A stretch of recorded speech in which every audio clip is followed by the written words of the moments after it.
A very pleasant good day, my beloved brothers and sisters in Christ. In this part 2 video, happy to join you all, boys and girls, ladies and gentlemen, throughout the international community. I say to each and every one of you, happy welcome in this video in the month of February 2026. Don't forget to subscribe to my YouTube channel, like the video and share the video, like the video and share the video. To the citizenry and the people of this land, my Begonian brothers and sisters, a happy welcome.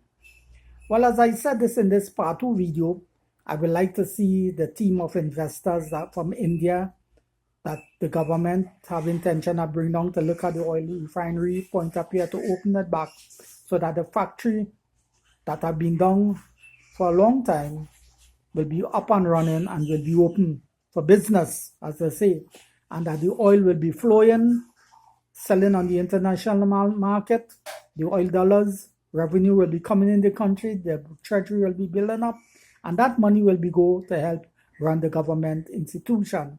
And that money will trickle down, as they say, to the poor man, and will benefit the citizenry of this land because of our wealth, the oil, because they say oil, Trinidad and Tobago is an oil country, and they say the oil is the lifeblood of Trinidad.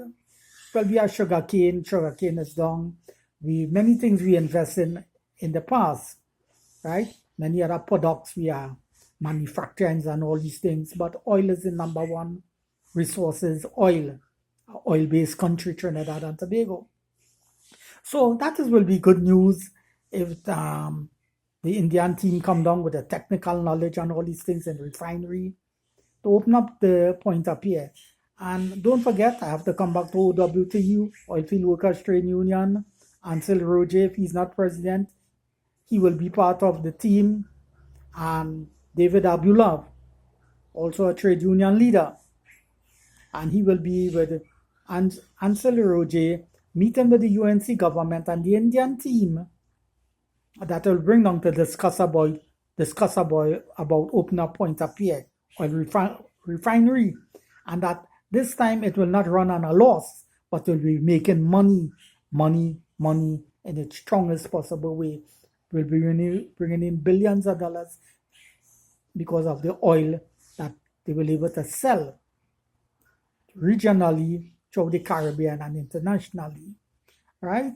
So that will be good news if point up here will be open soon, maybe a year from or 2 years, and it will be up and running in its full capacity.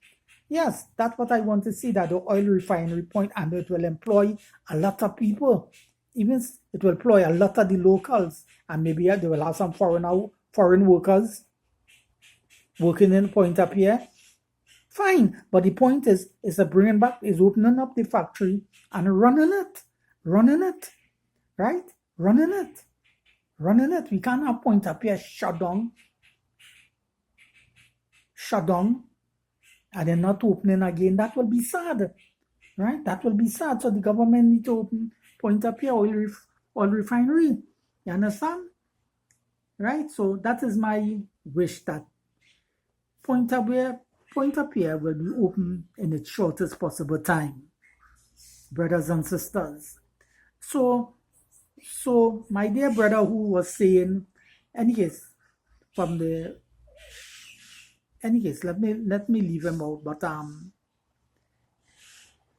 mentioned him in his channel in the first video, but many people will say point up here will never be open again, but I would like to see point up here be open, the government open point up here, and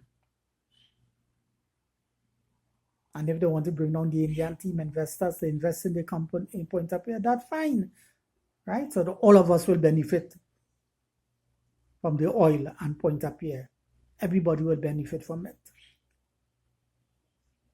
right? So basically that's my take on the matter, and many people will be employed. That was on the breadline. And many people will get work in point up here, right? And the refinery will be up and running like how we used to be up and running, right? So that is my desire, that is my wish. So I wish the government the best with the Indian team that they are bringing down from India invest in Point Apierre. I hope that everything will go fine for Point Apierre, the oil refinery, and the people of Trinidad and Tobago. And I think the government is doing the right thing, on the right move, by having intention on opening up Point Apierre, the oil company. We cannot have a Point Apierre idling, and it is just sitting there. We have to put Point Apierre back in operation, like how it was in happy times, as they say, and have it up and running in its full capacity. Yes, brothers and sisters. Right?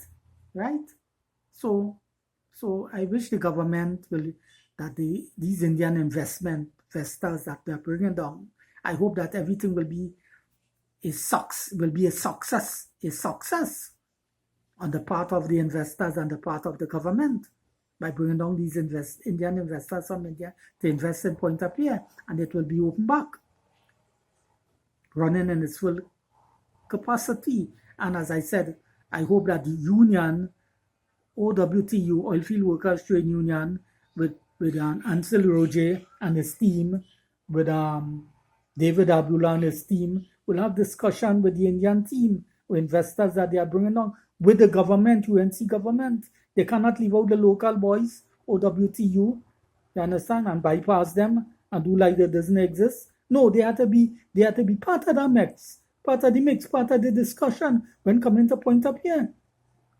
You understand, brothers and sisters? So that is my take on the matter. This is my take on the matter, coming truly from yours, Eric Braxton, this little Crapo Point 410 boy from the Republic of Trinidad and Tobago. Right? So that's my take on the matter. Short and sweet. Not no long drawn out video. And before I end the video, what is my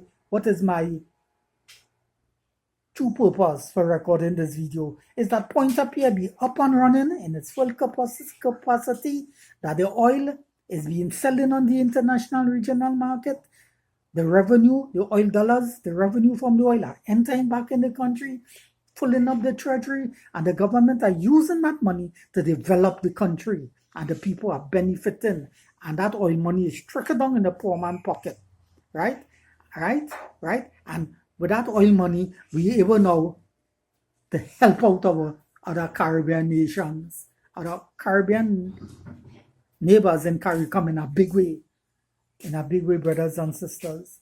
So that's my take on the matter. It's so sweet and short. No long drawn out video. Sweet and short. The technical aspect of that, like for Ansel Roger and his team and the OWTU and David Abdullah to discuss with the government. They're knowledgeable about that. I have zero knowledge when comments to that. I am there dealing with basic things. The basic thing. They had the technical knowledge about that, running the oil field and all these different aspects. I'm ignorant of that. I am dealing with the basic things, dealing with the oil, that the oil is being sold, the money from the oil are coming back in the country, the government are using it equally across the board, and the wealth are being distributed to the people, and the people are benefiting from that oil money, the revenue, US dollars, of course, right? And the money is filling up the treasury, right? So all the ministers in the different portfolios will be able to use the money to run the government institution, the hospital, the police, all the protected service will have money now. All the things that they lack now, we have money to supply them. You understand? And the country is developing more. You understand? It's so sweet and simple. Right. You understand? Sweet and be able to help out our Caribbean neighbors in a big way. Ladies and gentlemen, that's what it's about. That's what this video is. That is what it's about. No technical thing on my part.